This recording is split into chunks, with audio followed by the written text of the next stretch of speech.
Sidang penonton yang dimuliakan, kita pada ketika ini masih berada di dalam bulan Ramadan yang sinonim dengan ibadah puasa bagi umat Islam di seluruh dunia.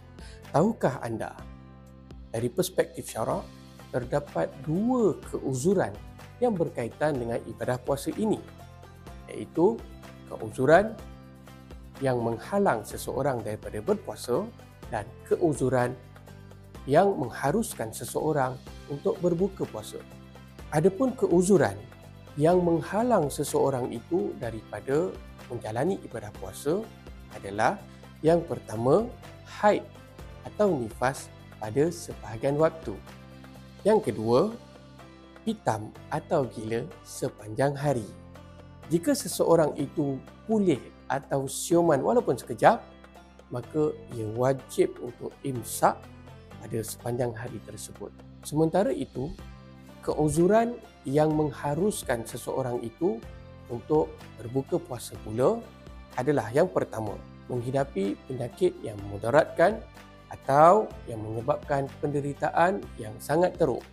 Yang kedua, musafir yang menempuhi perjalanan yang tidak kurang daripada 81 km.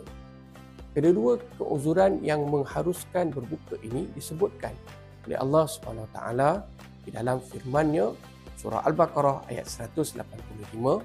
A'udzubillahi minasyaitanir rajim. Wa man kana maridan aw 'ala safarin fa'iddatun min ayyamin ukhar. Maksudnya, sesiapa yang sakit atau musafir, maka bolehlah ia berbuka kemudian menggantikannya bagi hari-hari yang ditinggalkannya pada hari-hari yang lain.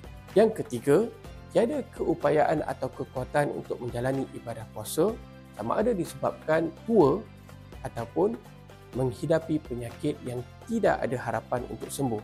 Hal ini dijelaskan oleh Allah SWT di dalam surah Al-Baqarah ayat 184. A'udzubillahi minasyaitanir rajim. Wa 'alal ladzina yutiquna fidyatun ta'amu miskin. Maksudnya, dan wajib ke atas orang-orang yang tidak berdaya untuk menjalani ibadah puasa, membayar fidyah, iaitu memberi makan kepada orang-orang miskin. Berdasarkan penjelasan tadi, maka ketahuilah kita bahawa biarpun ibadah puasa itu merupakan satu kewajipan bagi kita umat Islam, namun di sana terdapat keuzuran-keuzuran tertentu yang boleh menyebabkan seseorang itu berbuka puasa ataupun terhalang daripada menjalani ibadah puasa.